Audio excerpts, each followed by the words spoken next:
Nk'uko musanzwe mukurikirana ubumenyi butandukanye mu nyigisho zitegurwa na Better Future Club Rwanda binyuze ku ishene yitwa Bright Pages, kuri ubu hongerewemo ikiganiro twise Nkumaramatsiko. Iki kiganiro Nkumaramatsiko muzajya mukigezwaho na Felicien, kizibanda ku bimera, aho tuzita ku mateka y'ibimera, imiterere n'imikurire yabyo, amoko yabyo, uko bihingwa, akamaro kabyo, uko byageze muri Afurika no mu Rwanda, uko bitegurwa, uko bikoreshwa. Ku musozo w'ikiganiro tuzajya dutanga imyitozo yo gushimangira ubumenyi. Ni byiza kurikirana kugeza ikiganiro gisoje kuko harimo inyungu n'ubumenyi bwinshi. Kuri uyu munsi twabateguriye igiti cya avoka. Turahera ku mateka n'inkomoko y'igiti cya avoka. Igiti cya avoka cyakomotse muri Amerika yo hagati, cyane cyane mu bihugu bya Mexico, Guatemala na Nicaragua. Abaturage bo muri ibi bihugu nibo bari bamaze imyaka myinshi bahinga igiti cya avoka. Mu kinyejana cya 16 abanyaburayi b'Abasipanyolo nibo bazanye imbuto za kiburayi. Mu Rwanda avoka yahageze hagati y'1940 n'1950, izanywe n'abamisiyoneri n'abahinzi b'abazungu bafashije abaturage kugihinga. Imiterere n'imikorere y'igiti cya avoka. Avoka ni igiti cyera igihe kirekire cyo mu muryango w'ibiti byitwa Lauriceae. Gishobora kubaho hagati y'imyaka 15 kugeza ku myaka 60. Gishobora kandi kugira uburebure buri hagati ya metero 10 ndetse na metero 20. Iki giti cya avoka gikura neza mu bushyuhe buri hagati ya degrees Celsius 15 ndetse na 30. Ahantu haba hagwa imvura ihagije iri hagati y'igihumbi n'ibihumbi 2 kuri milimetero, ndetse kandi mu butaka bufite intungamubiri zihagije. Amoko y'igiti cya avoka.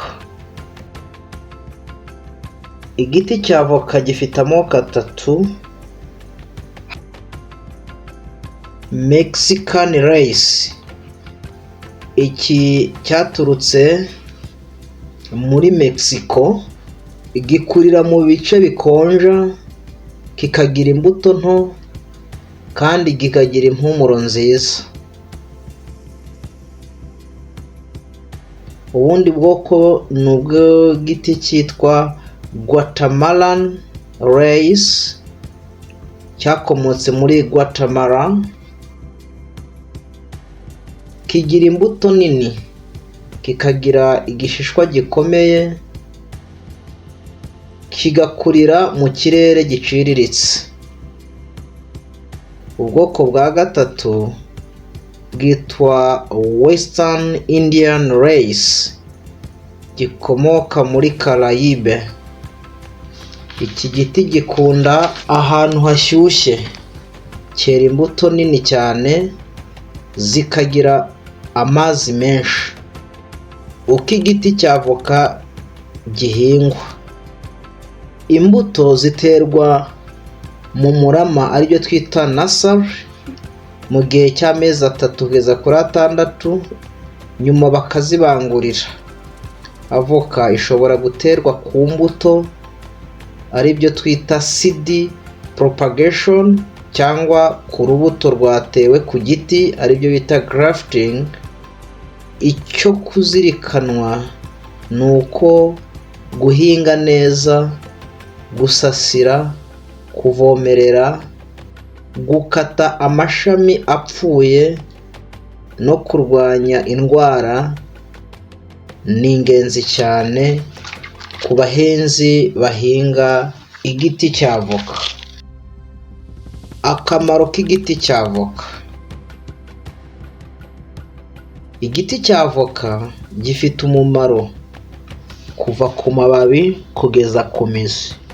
Amababi y'igiti cya avoka avugwaho kuvura indwara zitandukanye nk'umuvuduko w'amaraso uri hejuru, hypertension, ibibazo by'umwijima ibyo twita mu cyongereza liver problem, hakaba diyabete ndetse no kuribwa mu nda ibyo bita stomach pain, hakaba ibibazo by'impyiko kidney stones, kuribwa mu ngingo aribyo bita arthritis cyangwa se rheumatism, akaza inkongi y'inyuma ibyo twakwita infections cyangwa se wounds, ndetse no guhumeka nabi nka asthma cyangwa se flu. Icyo kwitondera: ntukarenze ibiyiko 2 by'amababi atetse ku munsi. Ni ukuvuga ni ibiyiko 2 by'amazi cyangwa se by'icyayi ku munsi. Ku bagore batwite cyangwa bonsa nabo ntibakwiriye kunywa icyayi cy'amababi y'avoka. Amababi y'avoka kugira ngo atekwemo icyayi agomba kuba ataciwe ku giti cyatewe imiti yica udukoko. Imbuto z'igiti cya avoka zifasha mu kurinda umutima no kongera imbaraga. Amavuta akoreshwa mu gukora amasabune n'amavuta yo kwisiga. Imizi y'igiti cya avoka ikoreshwa mu miti gakondo, kandi igiti cya avoka aho giteye gitanga igicucu, kikarinda isuri ndetse kiranacanwa. Hari n'abakibazamo imbaho. Uko avoka yageze muri Afurika. Avoka yinjiriye muri Afurika mu kinyejana cya 19 nibwo yageze muri Afurika. Yari iturutse muri Amerika y'Epfo ndetse no mu Burayi. Yabanje guhingwa muri Kenya, Tanzania, Afurika y'Epfo, hanyuma igera no mu bindi bihugu bya Afurika y'Uburasirazuba n'Uburengerazuba. Kuri ubu avoka ni kimwe mu biti bifite agaciro kanini mu biribwa n'ubukungu bw'abahinzi. Ibigize urubuto rwa avoka. Avoka igizwe n'ibyo twita energy, protein, carbohydrates, fiber cyangwa se ibyo twita fibre, kagira vitamini A, B ya mbere, B ya kabiri ndetse na B ya gatandatu, kagira niacin, folate, vitamine C, ikagira vitamine E, kagira tuta calcium, phosphorus, magnesium, ikagira ibyitwa ubutare aribyo twita iron, potassium, zinc, kagira fats ndetse na sodium. Uko amababi n'imbuto bitegurwa. Amababi atekwa nk'icyayi, avoka yo igategurwa ihiye cyangwa se ari mbisi, ku buryo Dr. Pampone Roger we avuga ko ishobora kuvangwa na salade zose. Hari naho ishobora kuribwa ari mbisi washyizeho indimu, hari naho ishobora gusimbura margarine isizwe ku mugati. Ubu bwose ni uburyo bwo gukoresha urubuto rwa avoka ruhiye cyangwa rudahiye. Abagomba gukoresha avoka cyane mu buzima bwabo abafite urugimbu rubi mu mubiri, icyo twita excess cholesterol, n'ab'amaraso atembera nabi, abafite amaraso make, abafite ibibazo byo mu ntekerezo, abafite ibibazo mu igogora, n'abarwayi ba diyabete. Abandi bayikeneye cyane ni abana bato, ingimbi n'abangavu, abakuru ndetse n'abasaza. Imyitozo yo gushimangira ubumenyi. Igiti cya avoka cyakomotse he?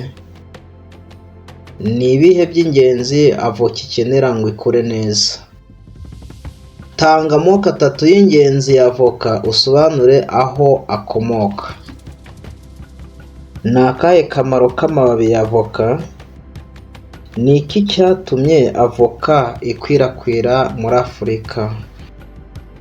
Vuga abantu bagirwa inama yo gukoresha avoka cyane mu buzima bwabo.